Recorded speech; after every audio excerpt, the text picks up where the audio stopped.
ಇದೀಗ ನಮ್ಮ ಜೊತೆ ಮತ್ತೊಬ್ರು ಕಾಲರ್ ಇದ್ದಾರೆ ಯಲ್ಲಾಪುರದಿಂದ ರೇಣುಕಾ ಅವರು. ನಮಸ್ಕಾರ ರೇಣುಕಾ ಅವರೇ. ನಮಸ್ತೆ ಮೇಡಮ್. ಯಾರ ಬಗ್ಗೆ ಕೇಳಬೇಕಿತ್ತು?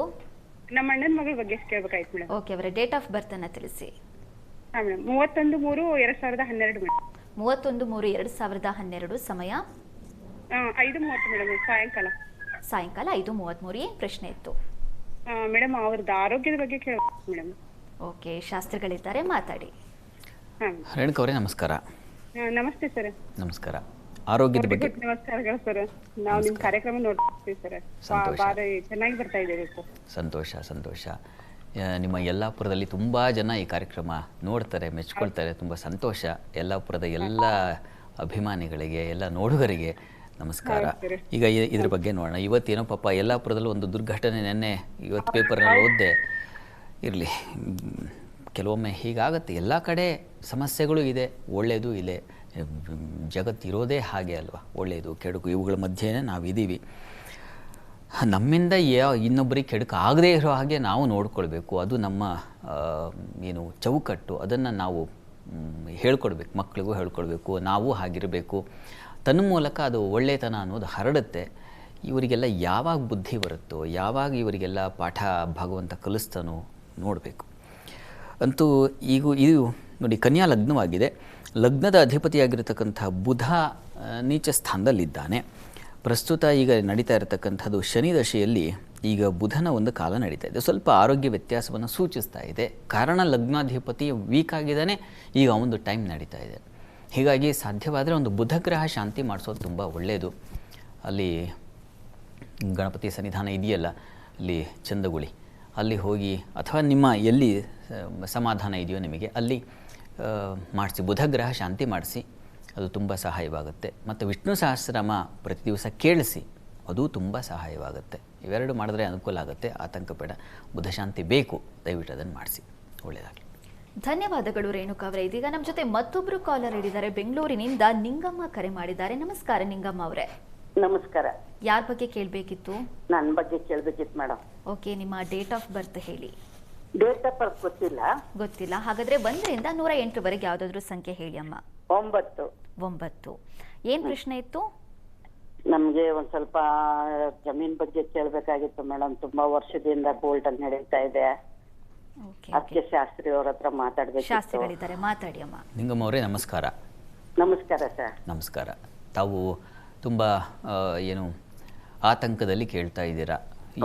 ಏನಾಗುತ್ತೋ, ಏನು ಕಥೆಯೋ ಅನ್ನೋದು ನಿಮ್ಮ ತುಂಬಾ ದಿವಸದಿಂದ ನಿಮ್ಮ ಹತ್ರ ಮಾತಾಡೋದಕ್ಕೂ ಕಾಲ್ ಸಿಕ್ಕಿರ್ಲಿಲ್ಲ. ಇವತ್ತು ತುಂಬಾ ಸಂತೋಷ ಆಯ್ತು ಸರ್.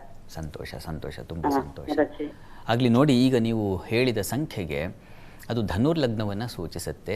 ಲಗ್ನಕ್ಕೆ ಗುರುವಿನ ದೃಷ್ಟಿ ಇದೆ. ಇದು ತುಂಬ ಒಳ್ಳೆಯದು. ಶಾಸ್ತ್ರಗಳಲ್ಲಿ ಪ್ರಶ್ನೆ ಕೇಳುವಾಗ ಆ ಪ್ರಶ್ನೆಗೆ, ಆ ಲಗ್ನಕ್ಕೆ, ಆ ಉದಯಾದ ಲಗ್ನಕ್ಕೆ ಗುರು ದೃಷ್ಟಿ ಬಿದ್ದರೆ ಆ ಕೆಲಸ ಸಾರ್ಥಕವಾಗುತ್ತೆ, ಆ ಕೆಲಸ ಅನುಕೂಲ ಆಗುತ್ತೆ ಅನ್ನೋದನ್ನು ಹೇಳುತ್ತೆ. ಹೀಗಾಗಿ ಯಾವ ಪ್ರಶ್ನೆ ಕೇಳಿದ್ರೂ ಆ ಪ್ರಶ್ನೆಗೆ ಗುರುಬಲ ಇದೆ. ಹೀಗಾಗಿ ಆತಂಕ ಮಾಡ್ಕೊಳ್ಬೇಡಿ, ಅನುಕೂಲ ಆಗುತ್ತೆ ಅನ್ನೋದನ್ನು ಸೂಚಿಸ್ತಾ ಇದೆ. ಇಲ್ಲಿ ಚತುರ್ಥ ಸ್ಥಾನದಲ್ಲಿ ಶನೈಶ್ಚರ ಇರೋದರಿಂದಾಗಿ ಸ್ವಲ್ಪ ವಿಳಂಬವಾಗುತ್ತೆ ಅನ್ನೋದನ್ನು ಕೂಡ ಹೇಳ್ತಾ ಇದೆ. ಹೀಗಾಗಿ ನೀವು ಶನೈಶ್ಚರನ ಆರಾಧನೆ ಪ್ರತಿ ಶನಿವಾರ, ಹತ್ತಿರದಲ್ಲಿ ಶನಿವಾರ ಇದ್ದರೆ ಶನಿ ಮಂದಿರಕ್ಕೆ ಹೋಗಿ ಒಂದು ಪ್ರಾರ್ಥನೆ ಸಲ್ಲಿಸಿ ಬನ್ನಿ. ಒಂದು ಅಭಿಷೇಕವನ್ನು, ಅಷ್ಟೋತ್ತರವನ್ನು, ಯಾವುದು ಸಾಧ್ಯವಾಗುತ್ತೆ ಶ್ರದ್ಧೆಯಿಂದ, ಅಪ್ಪ ವಿಳಂಬ ಮಾಡದೆ ಬೇಗ ಕೆಲಸ ಕೈಗೂಡಿಸಪ್ಪ ಅಂತ ಪ್ರಾರ್ಥನೆ ಮಾಡಿ. ನಿಮ್ಮ ಪ್ರಾರ್ಥನೆಯೇ ಫಲವಾಗಿ ಬದಲಾಗುತ್ತೆ. ಒಳ್ಳೆಯದಾಗಲಿ. ಧನ್ಯವಾದಗಳು ನಿಂಗಮ್ಮ ಅವರೇ. ಶಾಸ್ತ್ರಿಗಳೇ, ದ್ವಾದಶ ರಾಶಿಗಳ ವಾರದ ಫಲವನ್ನು ನೋಡ್ತಾ ಇದ್ವಿ. ಈಗ ತುಲಾ, ವೃಶ್ಚಿಕ, ಧನಸ್ಸು ರಾಶಿಗಳ ಈ ವಾರದ ಫಲವನ್ನು ತಿಳಿಸ್ಕೊಡೋದಾದ್ರೆ ಗಮನಿಸೋಣ.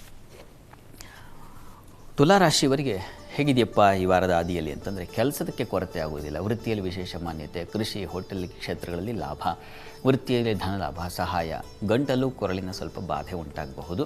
ಸ್ವಲ್ಪ ಚಳಿ ವಿಚಾರದಲ್ಲಿ ಸ್ವಲ್ಪ ಹುಷಾರಾಗಿರಿ.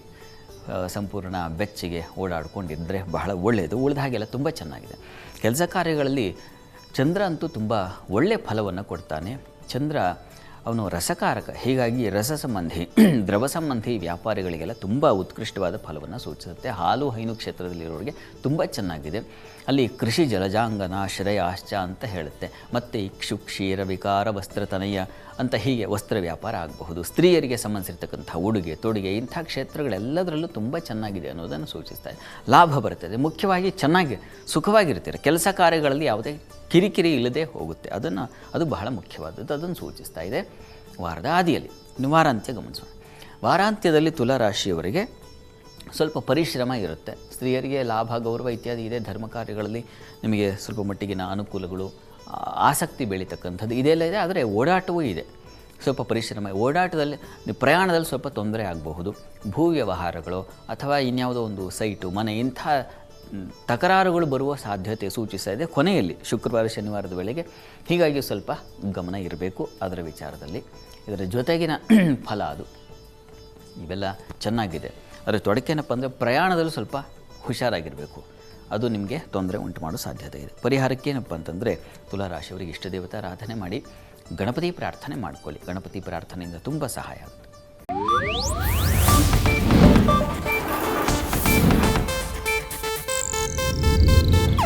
ಇದು ಏಷ್ಯಾನೆಟ್ ನ್ಯೂಸ್ ನೆಟ್ವರ್ಕ್ ಪ್ರಸ್ತುತಿ.